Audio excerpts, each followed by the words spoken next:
भारतीय वायुसेना के मेगा युद्धाभ्यास वायु शक्ति 2026 में पोखरण की धरती पर एयर पावर का ट्रेलर दिखाई दिया है। रिपोर्ट देखिए।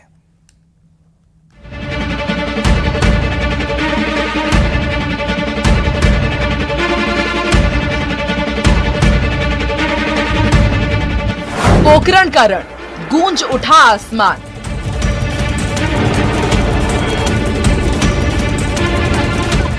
वायुसेना का दम, टेंशन में पाकिस्तान।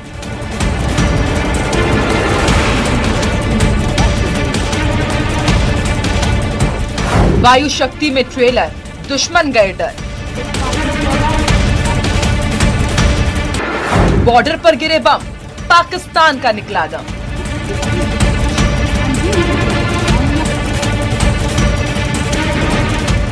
राजस्थान के जैसलमेर स्थित पोखरण फील्ड फायरिंग रेंज में भारतीय वायुसेना का युद्धाभ्यास वायु शक्ति 2026 अपने चरम पर है। मंगलवार को फुल ड्रेस रिहर्सल में आसमान से आग बरसी और दुश्मन के ठिकाने ध्वस्त होते नजर आए। सबसे पहले सुखोई 30 MKI ने दुश्मन के रनवे और ठिकानों पर 44 बम बरसाए। धमाकों से पूरा इलाका गूंज उठा। इसके बाद MiG-29 ने दुश्मन के टैंकों के काफिले को तबाह कर दिया। टारगेट पर सटीक वार और हवा में उठता धूल का गुबार एयर स्ट्राइक की ताकत बयां कर रहा था। वॉर जोन में आकाश मिसाइल ने हवा में ही टारगेट को नष्ट कर दिया और दिखा दिया कि भारत की एयर डिफेंस सिस्टम पूरी तरह से चौकस है। इसके बाद आसमान में गड़गड़ाहट के साथ HAL प्रचंड हेलीकॉप्टर ने एंट्री ली। वहीं जगुआर ने सुदर्शन फॉर्मेशन में टारगेट एरिया को अप्रोच किया। बता दें कि इस युद्धाभ्यास में Sukhoi 30 MKI, MiG-29, Jaguar fighter jet, HAL प्रचंड हेलीकॉप्टर, ट्रांसपोर्ट और स्पेशल ऑप्स विमान C-295 और C-130J सुपर हरक्यूली शामिल हो रहे हैं। इसके साथ ही आकाश मिसाइल और एयर डिफेंस के साथ कई ड्रोन और UAV भी अपनी ताकत दिखा रहे हैं।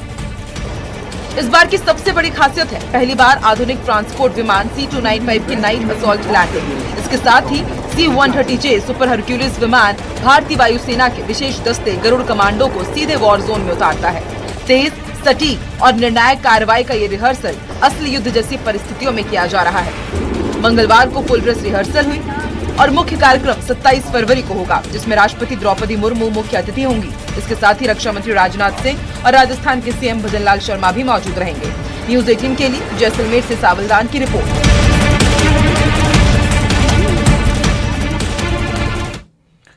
झुंझुनू के धनोरी टोल प्लाजा पर पिछले 5 दिनों से चल रहा टोल मुक्ति आंदोलन सहमति बनने के बाद आखिरकार समाप्त हो गया। टोल संघर्ष समिति के महिपाल पूनिया ने जानकारी दी कि प्रशासन और जनप्रतिनिधियों के साथ हुई वार्ता में मांगों पर सहमति बनने के बाद धरना समाप्त कर दिया गया। टोल प्लाजा पर पुनः संचालन शुरू हो गया है। टोल से 20 किलोमीटर के दायरे में आने वाले गांव के निजी वाहनों के लिए 250 रुपए मासिक पास जारी किए जाएंगे, जो कि बिना ट्रिप सीमा के मान्य होंगे। सहमति के बाद यह धरना समाप्त हुआ।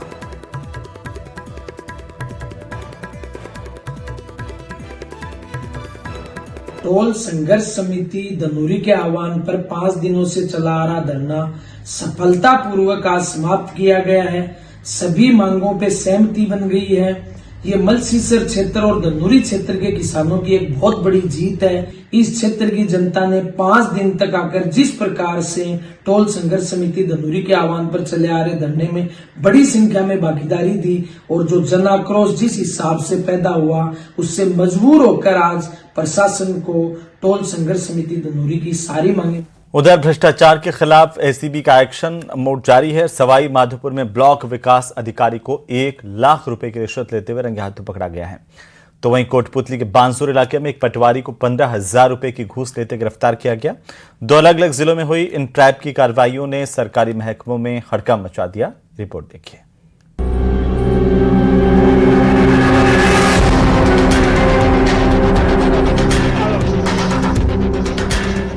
रिश्वत की डिमांड, वीडियो गिरफ्तार।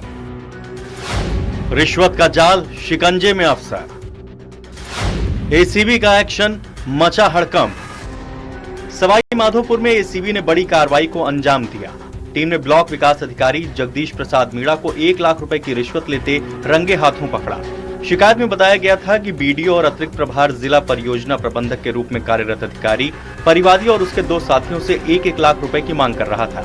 आरोप है कि बीपीएम की नौकरी से कार्यमुक्त नहीं करने और लंबित यात्रा भत्ता के अलावा अन्य बिल पास करने के एवज में रिश्वत मांगी जा रही थी। परिवादी पर यह भी दबाव बनाया जा रहा था कि वे अपने दोनों साथियों की रिश्वत राशि भी ला कर दें। एसीबी ने ट्रैप कार्रवाई को अंजाम देने के बाद आरोपी से पूछताछ शुरू कर दी है। के समय आरोपी अपने कार्यालय में ही था, पंचायत समिति में ही। जैसे परिवादी ने उससे बात की तो उसका खाने का समय हो गया था, तो अपने पीछे पंचायत समिति परिसर में स्थित पीछे सरकारी क्वार्टर में चला गया था। तो क्वार्टर में ही उसने बुला के वहीं पे रिश्वत। एसीबी की टीम ने बानसूर तहसील के पटवा हल्का खोरी में भी ट्रैप कार्रवाई को अंजाम दिया। टीम ने पटवारी अतुल कुमार यादव को 15,000 रुपए की रिश्वत लेते हुए रंगे हाथों गिरफ्तार किया है। ये कार्रवाई एसीबी चौकी अलवर प्रथम की टीम ने की। परिवादी ने शिकायत दी थी कि जमीन का नामांतरण खोलने और राजस्व रिकॉर्ड से रहन का अंकन हटाने के बदले पटवारी 20,000 रुपए की रिश्वत मांग रहा था। बाद में 15,000 में सौदा तय हुआ। उन्होंने जो मकान ले रखा है यहाँ पटवार हल्का ही अपना चलाते हैं, उसमें 15,000 रुपए की रिश्वत लेते हुए उनको रंगे हाथों गिरफ्तार किया है। अभी मौके पर कार्रवाई जारी है। फिलहाल आरोपी से पूछताछ जारी है। केस दर्ज कर एसीबी जांच में जुटी है। न्यूज 18 के लिए सवाई माधोपुर से गिरिराज शर्मा और कोटपुतली से हीरालाल सैन की रिपोर्ट। पालिका को रास नहीं आया। पालिका ने बिजली विभाग को 13 करोड़ रुपए का यूडी टैक्स जमा कराने के लिए नोटिस थमाया। 2 दिन का वक्त दिया है। तो ये आपस में खींचतान 2 विभागों के बीच में टोंक के मालपुरा से इस वक्त की सबसे बड़ी खबर है। पहले बिजली विभाग ने नोटिस दिया था और अब पालिका ने बिजली विभाग को उल्टा एक नोटिस थमा दिया। 2 दिन का वक्त दिया है। हालांकि आज बिजली विभाग की तरफ से कार्रवाई करते हुए नगर पालिका की जो स्ट्रीट लाइट्स हैं उनके कनेक्शन काट दिए गए। टोंक के मालपुरा की तस्वीरें सामने आई है। शहर की रोड लाइटों के कनेक्शन काटे गए, जिससे अंधेरा छा गया है।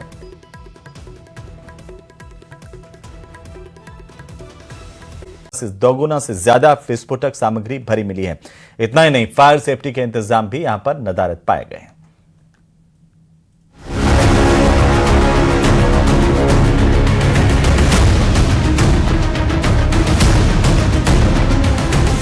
भिवाड़ी फैक्ट्री ब्लास्ट की ये वो तस्वीरें हैं जो अरसों तक लोगों की यादों में न सिर्फ जिंदा रहेंगी बल्कि उन्हें आगाह भी करती रहेंगी। राहत की बात यह है कि शासन प्रशासन ने भिवाड़ी में चल रही दूसरी फैक्ट्रियों की जांच के आदेश दिए हैं, लेकिन समस्या सिर्फ भिवाड़ी तक महदूद नहीं है। सूबे की दूसरी जगहों पर चोरी छिपे पटाखे बनाए जा रहे हैं। आपकी टीवी स्क्रीन पर नजर आ रही तस्वीरें बारा की हैं।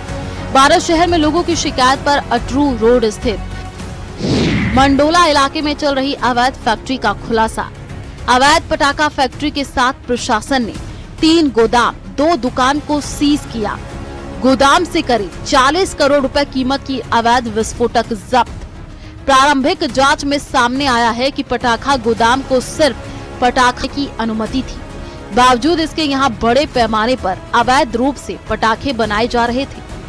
फायर सेफ्टी के इंतजाम भी नदारद पाए गए। तमिलनाडु से कच्चा माल मंगाकर वर्षों से अवैध रूप से पटाखे बनाए जा रहे थे। जो हमारी जब्ती की कार्रवाई थी उस दौरान जो अपने रेंज के जो एफएसएल की टीम हो गई और बॉम्ब डिस्पोजल की टीम है उनको भी रोक इन किया गया और इसमें ये पाया गया कि बहुत भारी मात्रा में पटाखे बनाने का जो रॉ मटेरियल है जिसमें केमिकल्स हो जाते हैं वो पाए गए। काफ़ी सारे फिनिश्ड गुड्स और पटाखे भी पाए गए जो इतनी भारी मात्रा में थे जो लाइसेंस शुदा की शर्तों का उल्लंघन कर रहे थे। उसके अलावा मैन्युफैक्चरिंग जिसका लाइसेंस प्राप्त नहीं रहता है, मैन्युफैक्चरिंग का भी इक्विपमेंट बहुत भारी मात्रा में मिला गया था। इस कारण से हमने इस कार्रवाई में अभी तक 2 मुकदमा दर्ज कर लिया है। 2 लोगों को गिरफ्तार किया गया। मुकदमा एक्सप्लोजिव्स एक्ट और एंडेंजरिंग पब्लिक सेफ्टी के अंतर्गत दर्ज है। अभी अग्रिम कार्रवाई और अनुसंधान जारी है। यहाँ तैयार किए गए पटाखे राजस्थान के अलावा मध्य प्रदेश और दूसरे राज्यों में भी सप्लाई किए जाते थे। पुलिस ने आरडी ब्रदर्स के खिलाफ केस दर्ज करके जांच शुरू कर दी है। पुलिस ने भारतीय न्याय संहिता की विभिन्न धाराओं के तहत मामला दर्ज कर महेश और अभिषेक नाम के 2 आरोपियों को गिरफ्तार किया है। मामले में आगे और गिरफ्तारियां होने की संभावना है। फिलहाल पुलिस ने मामले में 2 फटाखा फैक्ट्री संचालकों को गिरफ्तार कर लिया है। अब जो बारी है इस खेल के पीछे के और लोगों की है, उन्हें भी जल्द पुलिस गिरफ्त में आना होगा। विपिन तिवारी, न्यूज़ 18 राजस्थान, 12।